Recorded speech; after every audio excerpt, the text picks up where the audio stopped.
ครับก็ขอบคุณสำหรับทุกกำลังใจที่ส่งมาอย่างไม่ขาดสายนะครับ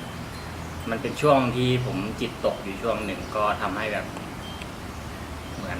มีการเป๋ไปบ้างแต่ก็ไม่ล้มครับยังมีแรงสู้ต่อก็อันนี้อาก็ชวนมากินไก่เพื่อจะได้มีกำลังใจพรุ่งนี้ก็มาตามคำชวนของอาครับไก่ย่างสมุทรปราการครับอร่อยต้องตำด้วยนี่ตำแตงก็อร่อย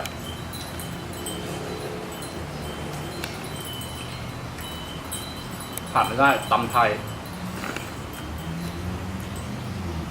อร่อย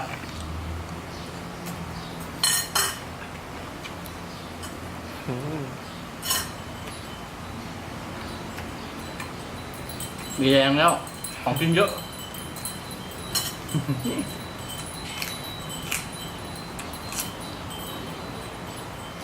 ต้นเหนียวด้วย